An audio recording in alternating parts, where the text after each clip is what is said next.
I've got to test the basketball mind. Well, I've got it right in front of me. Let's start with some current news. It's coming up in a few weeks, the draft, and you were lucky enough to not have to worry about Gary Harris or Adrian Payne going in this year's draft. What kind of relief is that now, looking towards next year, to have two leaders on your team back in the fold and not have to worry about them going to pro? It's funny because you're right and you're wrong. I want guys to fulfill their dreams. I got a chance to live my dream coaching at Michigan State, playing for a national championship. Those guys have dreams of playing in the NBA, and what you got to do is make sure you're prepared, because you don't get many second chances at that one. And those guys decided on their own. I gave them the information I could give them, that it would be best for them to stay. I think it's best for our program. It's best for me, but most importantly, I think it's best for them. If they would have gone, the program's going to survive. When I'm gone, the program's going to survive. That's just the way it is in life. But to have those guys back gives us a special chance to do some special things. So I'm really excited about that. Definitely. I just ran the news about Sporting News naming Harris one of the top guards in the country. No surprise there with what he did for you in his first year. Talk to me about going in this year. You're projected to be one of the top favorites again in the country, which is seemingly every other year for you.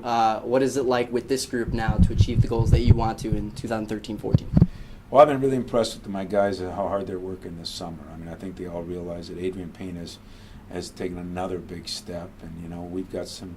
We've got 8 out of our 9 back, and that's going to be very important. And I think we'll be stronger. Hopefully, we'll be healthier. With Gary, with Brandon Dawson, and with Travis Trice, all going through extensive injuries last year. That slowed us a little bit, and yet we still had a pretty good team. So I'm looking forward to some big things. We got a hellacious schedule again, and we got a lot of veteran players. And I think the big key for us was, do we have a leader now? And that's what this summer's for. Is someone going to evolve as a leader for this team? Because those are very important if you're trying to make a championship run. And let's just make sure your son in the bracket picks us to go past Duke, shall we? Yeah, he hasn't eaten since March, so he's poor guy. Poor kid's in trouble. But he had a decent reason, and if his reasoning is right, then it's going to help us this year. Fortunately for us, he was right. Well, yeah, but his reasoning was, Dad, they have 3 seniors that have been there 4 years.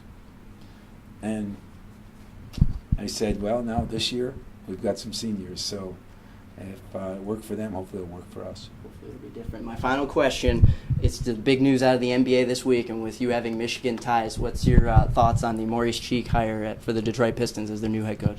I met Maurice one time. I don't know him that well. One of our players, Eric Snow, played. He was an assistant with his team, and says he's a great guy. I think he's done a great job where he's been. Whether you get fired or not in the NBA, that doesn't always mean you're a good coach or a bad coach. It's so different there. But I think he's a great quality person. And so, we need our Pistons to get back to those days when they're playing for championships, the way the Red Wings have been. The Tigers have been there.